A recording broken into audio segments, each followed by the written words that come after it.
சொல்லிட்டு எங்க அப்பா என்னை ஒரு மிகப்பெரிய டாக்டர் ஆக்கி பார்க்கணும் அப்படின்னு சொல்லிட்டு கனவு கண்டுகிட்டு இருந்தாரு. இப்படி இருக்கக்கூடிய சூழ்நிலையில எங்க அம்மா வந்து உடம்பு சரியில்லாம ரொம்ப வீக் ஆயிருவாங்க. எங்க அப்பா எவ்வளவோ ட்ரை பண்ணி அவர் ஒரு மிகப்பெரிய டாக்டரா இருந்து கூட எங்க அப்பாவால காப்பாற்ற முடியல. இதனால வெக்ஸ் ஆன நானு செத்தவங்களெல்லாம் எப்படி பொழைக்க வைக்கலாம் அப்படிங்கிற ஒரு ரிசர்ச்ல இறங்கினேன். அப்பவே வந்து பாத்தீங்கன்னா மரண கடவுள் வந்துட்டு எனக்கு ஹெல்ப் பண்றேன் அப்படின்னு சொல்லிட்டு கனவுலலாம் வந்து சொன்னாங்க. இந்த முயற்சியை நான் மைண்ட்ல வச்சுக்கிட்டு இருக்கையில எங்க அப்பாவும் ஆளு போய் சேர்ந்துட்டாப்ல. எங்கிட்ட இருந்த சொத்து குத்து எல்லாமே வந்து பாத்தீங்கன்னா கொஞ்சம் கொஞ்சமா அழிய ஆரம்பிச்சிருச்சு. உடனே நான் ஒரு திசையை பார்த்தோம், என் தம்பி ஒரு திசையை பார்த்தோம். எங்களோட வாழ்க்கையில இருந்து முன்னேறதுக்காக கிளம்பி போயிட்டோம்.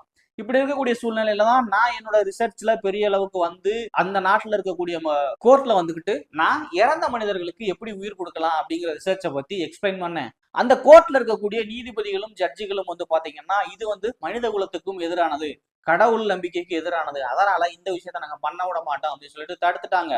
இப்படி இருக்கக்கூடிய சூழ்நிலையில நான் ரொம்ப வெக்ஸ் ஆகி போய் வெளியில வந்தேன். என்னைய ஒருத்தர் வந்து மீட் பண்ணாரு. மீட் பண்ணி அவரு நான் உனக்கு தேவையான எல்லா வசதிகளும் செஞ்சு தரேன், நீ வந்துட்டு உன்னோட அந்த ரிசர்ச்ல ஜெயிச்சா மட்டும் எனக்கு போதும் அப்படின்ற விஷயத்தையும் சொல்லுவாரு.